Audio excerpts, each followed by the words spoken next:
ਸੰਵਿਧਾਨਕ ਅਹੁਦਿਆਂ ਤੇ ਬੈਠੇ ਲੋਕਾਂ ਦੀ ਆਪਸੀ ਖਿੱਚੋਤਾਣ ਤੋਂ। ਸੁਣਦੇ ਹਾਂ ਵੀ ਮਾਨ ਸਾਹਿਬ ਇੱਕ ਵਾਰ ਫਿਰ ਜਿਹੜੇ ਨੇ ਉਹ ਰਾਜਪਾਲ ਦੇ ਨਾਲ ਉਹਨਾਂ ਦੇ ਜਿਹੜੇ ਪੇਚਾ ਪੈ ਗਿਆ ਤੇ ਸਿੱਧੇ ਹੀ ਹੋ ਗਏ ਨੇ ਇਸ ਵਾਰ ਤਾਂ ਰਾਜਪਾਲ ਨੂੰ। ਆਮ ਤੌਰ ਤੇ ਭਗਵੰਤ ਮਾਨ ਦੀ ਇਹ ਸ਼ੈਲੀ ਨਹੀਂ ਹੈ ਜਿਸ ਸ਼ੈਲੀ ਦੇ ਵਿੱਚ ਉਹ ਨਜ਼ਰ ਆਏ ਨੇ ਇਸ ਵਾਰ।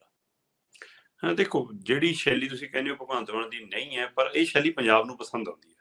ਇਹ ਹਾਂਜੀ, ਸ਼ੈਲੀ 'ਚ ਹੁਣ ਨਜ਼ਰ ਆਏ ਨੇ। ਬਿਲਕੁਲ ਜੀ ਜੀ। ਅਸਲ 'ਚ ਪਿਛਲੀ ਵਾਰ ਵੀ ਲੋਕਾਂ ਨੂੰ ਲੱਗਿਆ ਸੀ ਕਿ ਲੈ ਬਈ ਬਾਈ ਨੇ ਤਾਂ ਠੋਕਤੀ ਮੰਜੀ ਹੈ ਨਾ, ਕਿ ਜਦੋਂ ਇਹਨਾਂ ਨੇ ਚਿੱਠੀ ਪੰਜਾਬੀ 'ਚ ਜਾਰੀ ਕੀਤੀ, ਪਰ ਬਾਅਦ 'ਚ ਜਦੋਂ ਉਹ ਚਿੱਠੀ ਰਾਜਪਾਲ ਨੇ ਸਾਹਮਣੇ ਲਿਆਤੀ ਕਿ ਮੈਨੂੰ ਤਾਂ ਪਹਿਲਾਂ ਅੰਗਰੇਜ਼ੀ 'ਚ ਲਿਖੀ ਸੀ, ਹਾਂਜੀ। ਤਦ ਉਹ ਮਸਲਾ ਹੋਰ ਤਰ੍ਹਾਂ ਹੋ ਗਿਆ। ਪਰ ਇਸ ਵਾਰ ਭਗਵੰਤ ਮਾਨ ਨੇ ਰਾਜਪਾਲ ਨੂੰ ਨਾ ਅੰਗਰੇਜ਼ੀ ਚਿੱਠੀ ਲਿਖੀ, ਹੂੰ ਨਾ ਰਾਜਪਾਲ ਨੂੰ ਕੋਈ ਸੁਨੇਹਾ ਭੇਜਿਆ, ਸਿੱਧਾ ਟਵੀਟ ਕੀਤਾ ਤੇ ਟਵੀਟ ਵੀ ਪੰਜਾਬੀ 'ਚ ਕੀਤਾ ਤੇ ਕਹਿ ਦਿੱਤਾ ਨਾਲੇ ਕਿ ਇਸੇ ਨੂੰ ਮੇਰਾ ਜਵਾਬ ਮੰਨ ਲਿਓ। ਹੂੰ।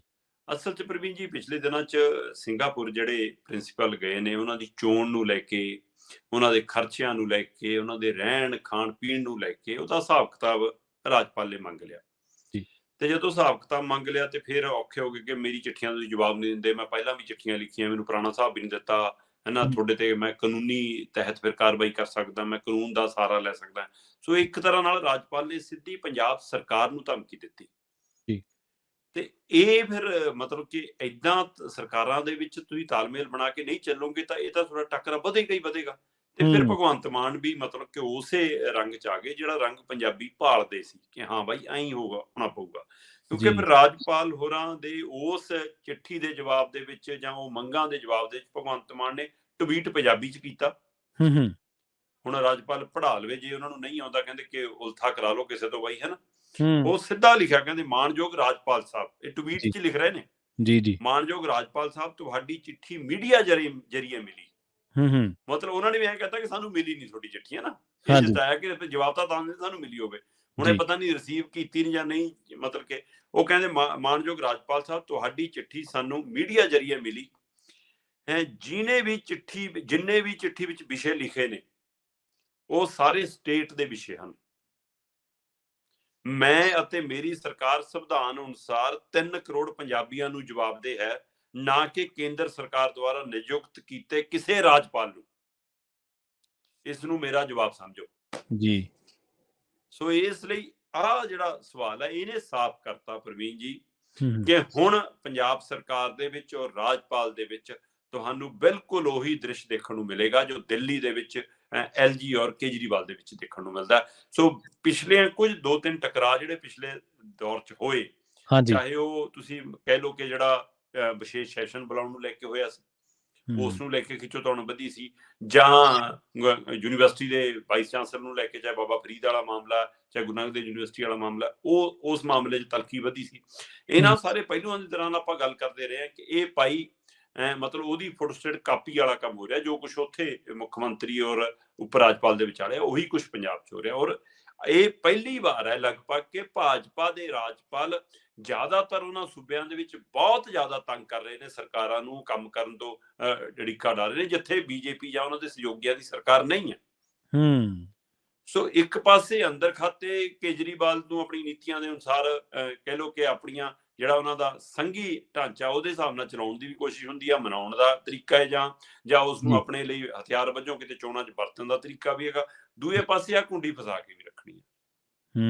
ਸੋ ਇਹ ਕੁੰਡੀ ਪ੍ਰਵੀਨ ਜੀ ਦਿੱਲੀ 'ਚ ਤਾਂ ਪੁੱਗਦੀ ਹੋਣੀ, ਪੰਜਾਬ 'ਚ ਨਹੀਂ ਪੁੱਗ ਸਕਦੀ।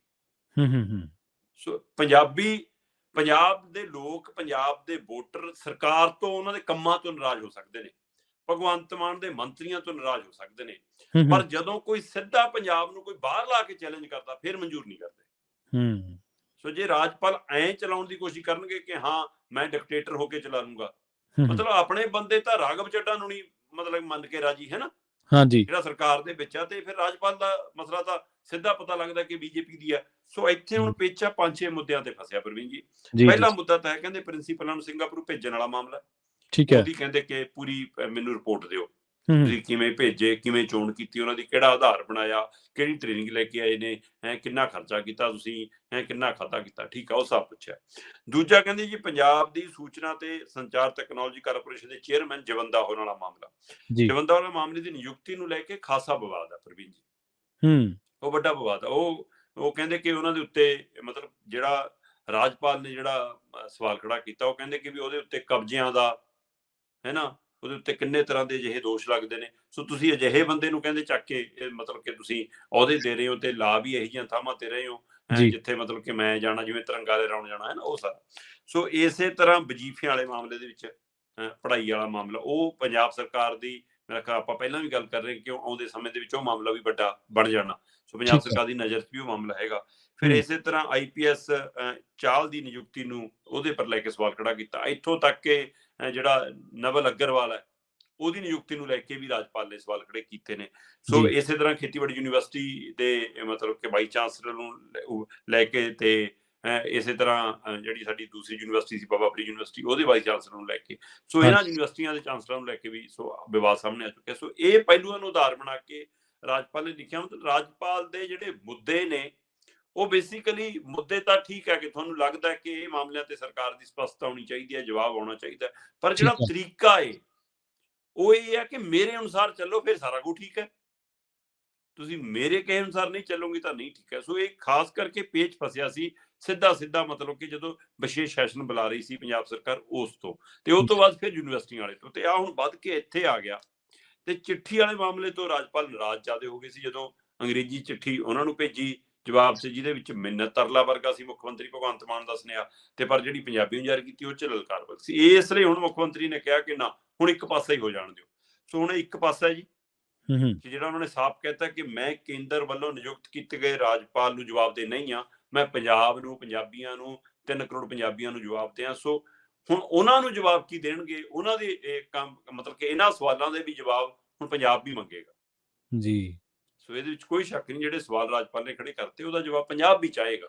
ਪਰ ਹੂੰ। ਪੰਜਾਬ ਚਾਹੇਗਾ ਹੁਣ ਪੰਜਾਬ ਨੂੰ ਦੇ ਦਿਓ, ਰਾਜਪਾਲ ਨੂੰ ਚਾਹੇ ਨਾ ਦਿਓ। ਸੋ ਹੂੰ। ਇਸ ਲਈ ਜਵਾਬ ਦੇ ਤਾਂ ਤੈਅ ਆ ਸਰਕਾਰ ਦੀ। ਮਤਲਬ ਇਹ ਇੰਨਾ ਟਵੀਟ ਕਰਕੇ ਭਗਵੰਤ ਮਾਨ ਜਾਂ ਉਹਨਾਂ ਦੀ ਸਰਕਾਰ ਬਚ ਨਹੀਂ ਸਕਦੀ, ਪਰ ਫਿਕਰਮੰਦੀ ਇਹ ਆ ਪ੍ਰਵੀਨ ਜੀ ਕਿ ਜੇਕਰ ਰਾਜਪਾਲ ਨਾਲ ਵਿਗਾੜ ਪੈਂਦਾ, ਰਾਜਪਾਲ ਲਈ ਤਣਾਅ ਵੱਧਦਾ, ਤਾਂ ਉਹਦਾ ਅਸਰ ਸਮੁੱਚੇ ਪੰਜਾਬ ਦੇ ਕੰਮਕਾਰ ਤੇ ਪੈਣਾ, ਤੇ ਉਹਦਾ ਅਸਰ ਕੇਂਦਰ ਵੀ ਮਤਲਬ ਕਿ ਫਿਰ ਬੈਕ ਤੇ ਰਾਜਪਾਲ ਨਾਲ ਖੜੂਗਾ ਕਿ ਆਪਣੇ ਜਿਹੜਾ ਚਹੇਤਾ ਲੀਡਰ ਉਹਨਾਂ ਦਾ ਵੀ ਮੰਨਿਆ ਜਾਂਦਾ ਹੈ ਮੋਦੀ ਔਰ ਅਮਿਤ ਸ਼ਾਹ ਦਾ, ਭਗਵੰਤ ਮਾਨ, ਉਹਦੇ ਨਾਲ ਖੜੇਗਾ, ਜਾਂ ਇਹ ਕੇਜਰੀਵਾਲ ਤੋਂ ਕੋਈ ਤੋੜ ਵਿਛੋੜੇ ਦੀ ਖੇਡ ਚੱਲ ਰਹੀ ਆ। ਸੋ ਇਹ ਟਵੀਟ ਵੀ ਕੀ ਭਗਵੰਤ ਮਾਨ ਨੇ ਸਵੈ ਇੱਛਾ ਨਾਲ ਕੀਤਾ ਜਾਂ ਉਹ ਉਧਰੋਂ ਕਰਾਇਆ, ਇਹ ਵੀ ਅੰਦਰ ਰਾਜਨੀਤਿਕ ਸਵਾਲ ਕਈ ਤਰ੍ਹਾਂ ਦੇ ਖੜੇ ਨੇ। ਪਰ ਭਗਵੰਤ ਮਾਨ ਦਾ ਇਹ ਅੰਦਾਜ਼ ਪੰਜਾਬ ਨੂੰ, ਪੰਜਾਬੀਆਂ ਨੂੰ ਪਸੰਦ ਆਇਆ। ਜੀ, ਜੀ।